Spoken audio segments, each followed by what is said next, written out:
ঈদের প্রথম দিনের কর্মব্যস্ততা শেষ করে মানুষ কিছুটা হাঁপ ছেড়ে বাঁচতে চাঁদপুরের এই ত্রিনদীর মোহনার বল স্টেশনে এসে ভিড় জমিয়েছেন।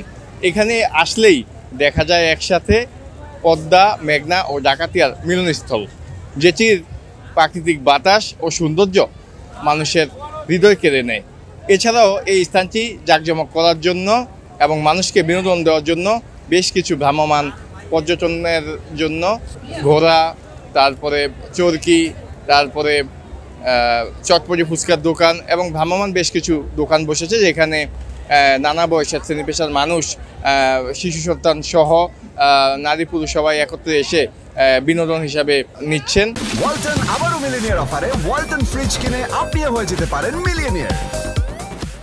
আমরা যদি এখানকার বেশ কিছু মানুষের সাথে কথা বলি, তাহলে তারা আমাদেরকে যেমনটি জানিয়েছেন যে চাঁদপুরে বিনোদনের তেমন কোনো স্পট নেই, তাই এখানে এই বল স্টেশনে আসলেই তারা ঈদের এই সময়টা কিছুটা সময় নৌকা, স্পিডবোট সহ নৌযানগুলোতে চড়ে বেড়ান।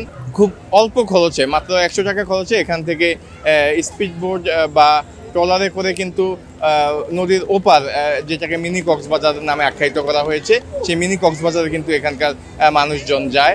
ঘুরতে এসেছি নানা কিছু দেখার জন্য, প্রাকৃতিক গাছপালা, পশু পাখি এইসব দেখার জন্য এসেছি, মন আনন্দ করতে এসেছি।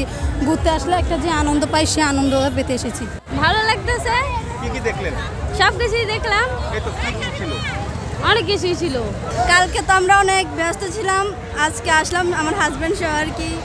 পরিবেশটা অনেকই সুন্দর। তাদের কারণে প্রাকৃতিক সৌন্দর্য উপভোগ করার জন্য ঈদ না, যে কোনো উৎসবে ছুটির দিনে এই বড় স্টেশন মূলহেড আকর্ষণীয় হয়ে ওঠে দর্শনার্থীদের জন্য।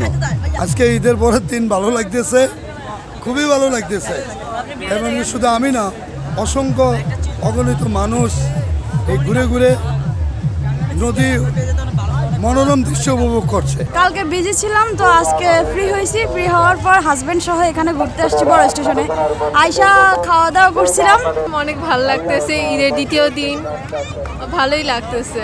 এখানের যেই বিশেষ আকর্ষণ সেটা হচ্ছে সময় বাড়ার সাথে সাথে, অর্থাৎ দুপুর ঘনিয়ে বিকাল হওয়ার সাথে সাথেই কিন্তু এই জায়গাটিতে বাতাস এবং যে চোখের সৌন্দর্যতা সূর্যের মধ্য থেকে ছড়িয়ে পড়ে তা কিন্তু অবলোকন করা যায়, এবং নদীর যেই ঢেউ তা যে কারোরই মনে দোলা দেয়।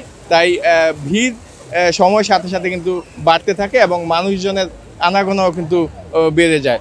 মানুষ ঈদের বাকি যে দিনগুলো রয়েছে সেই দিনগুলো এখানে আসবে এবং ভ্রমণ করবে, এবং এখান থেকে অন্যান্য যে স্পটগুলো রয়েছে, যেমন গাছতলা ব্রিজ, পুরান বাজার ফালের ব্রিজ, এছাড়াও অন্যান্য যেই বিনোদন স্পটগুলো রয়েছে সেখানে কিন্তু ঘুরতে যাচ্ছেন। তো চাঁদপুরের মানুষজন বিনোদন প্রেমী আগে থেকেই, সেই সাথে ঈদের এবার কিছু বাড়তি সময় পাওয়ার কারণে তারা এই সময়টা একদমই ভ্রমণের মধ্যে দিয়েই কাটাতে চাচ্ছেন বলে আমাদেরকে জানিয়েছেন।